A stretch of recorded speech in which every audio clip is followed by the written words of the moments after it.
ایک حدیث پاک میں آتا ہے، ہمارے پیارے آقا صلی اللہ علیہ وسلم ارشاد فرماتے ہیں صحابہ کرام سے کہ تم میں سے پہلے وقتوں کی بات ہے کہ ایک شخص جس نے 99 بندوں کو قتل کر دیا، اتنے زیادہ قتل کرنے کے بعد اس بندے کے دل میں یہ خیال آیا کہ مجھے توبہ کرنی چاہیے، میں اگر توبہ کر لیتا ہوں تو ہو سکتا ہے کہ رب تعالیٰ میرے گناہوں کو معاف فرما دے، میری توبہ کی کوئی سبیل نکل آئے۔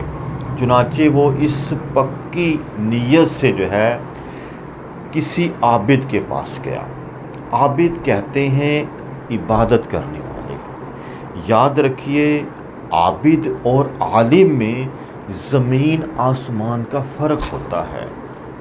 حدیث پاک میں آتا ہے کہ 70,000 عبادت گزار ایک طرف ہوں اور ایک باعمل عالم ایک طرف ہو، وہ ان سے افضل ہے۔ وہ شخص عابد کے پاس گیا اور جا کر پوچھا کہ میں نے 99 بندوں کو قتل کیا ہے، کیا میری کوئی توبہ کی کوئی صورت نکل سکتی ہے؟ اس شخص نے کہا کہ تو اتنا بڑا گناہ گار ہے کہ تو نے اتنے بندوں کو قتل کر دیا، تیری تو توبہ ہو ہی نہیں سکتی۔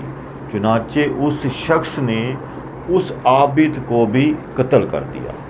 یوں اس نے 100 بندوں کو قتل کر دیا، لیکن اس بندے کے دل میں جو توبہ کا ارادہ تھا وہ بڑا پکا تھا۔ چنانچہ وہ کسی اور کے پاس گیا۔ اب وہ کہہ لیں کہ اللہ کی کرنی یہ ہوئی کہ وہ ایک عالم کے پاس پہنچ گیا۔ اس عالم نے اس کو یہ کہا کہ اے بندے، تیری توبہ ہو سکتی ہے، لیکن میں یہ تجھے مشورہ دیتا ہوں کہ تو فلاں علاقے میں چلا جا، وہاں اللہ کے بڑے بڑے نیک بندے موجود ہیں، بڑے بڑے عبادت گزار، بڑے اللہ کے ولی موجود ہیں، وہاں تو توبہ بھی کر لے گا اور تجھے ان نیک بندوں کی صحبت بھی مل جائے گی۔ یہاں چونکہ یہ بروں کا علاقہ ہے اور تو نے اتنے بندوں کو قتل کر دیا، تو توبہ تو کر لے گا، لیکن برے بندوں کی صحبت جب تجھے دوبارہ ملے گی تو ڈر ہے کہ تو دوبارہ کہیں گناہوں میں مبتلا نہ ہو جائے۔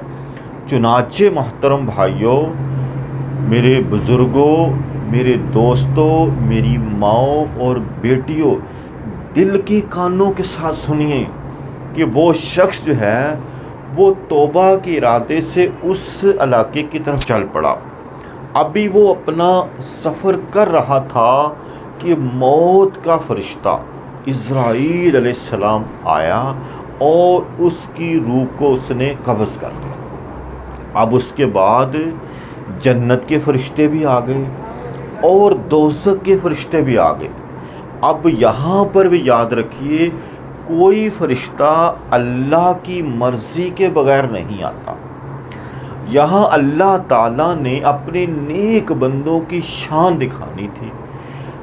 جنت والے فرشتے کہتے ہیں کہ یہ بندہ جنتی ہے، اور دوزخ والے فرشتے کہتے ہیں کہ یہ بندہ دوزخی ہے، اس نے کوئی اچھا عمل ہی نہیں کیا۔ تو معاملہ کہہ لیں کہ یہاں تک پہنچا کہ جنت والے فرشتوں اور دوزخ والے فرشتوں میں جھگڑا شروع ہو گیا۔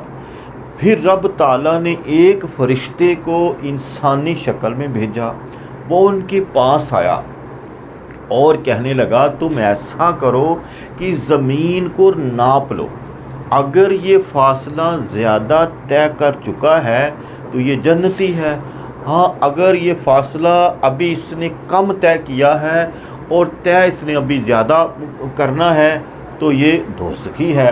چنانچہ محترم بھائیوں اور بزرگوں، جب فاصلہ ناپا گیا تو حدیث پاک میں لکھا ہے کہ ایک ہاتھ وہ شخص جو ہے فاصلہ زیادہ طے کر چکا تھا، یوں وہ شخص جو ہے وہ جنتی قرار پا گیا، اور رحمت والے فرشتے جو ہے اس کو جنت میں لے کر چلے گئے۔ اس حدیث پاک سے ہمیں بھی جو ہے کہہ لیں کہ سبق حاصل کرنا چاہیے، اللہ کی رحمت پر نظر ڈالنی چاہیے کہ رب تعالیٰ کی رحمت کس طرح کس قدر زیادہ ہے۔ رب تعالیٰ جو ہے خود، یہ تو ماہ رمضان کا مہینہ ہے، رب تعالیٰ کی رحمتیں ہمیں پکار رہی ہیں، رب تعالیٰ ہمیں جو کہہ رہا ہے کہ اے بندو میری طرف آؤ، میں تمہارے تمام گناہوں کو معاف کر دوں گا، میری بارگاہ میں سچی توبہ کر لو، میں تمہارے تمام گناہوں پر اپنی رحمت کا پانی پھیر دوں گا۔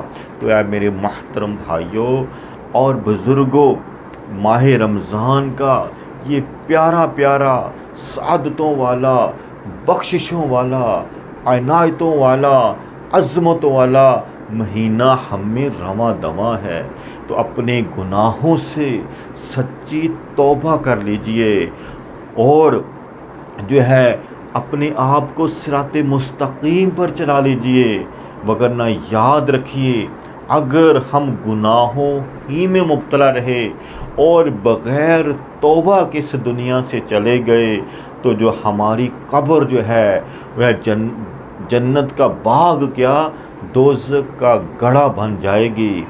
کر لے توبہ، رب کی رحمت ہے بڑی، وگرنہ قبر میں سزا ہوگی بڑی کڑی۔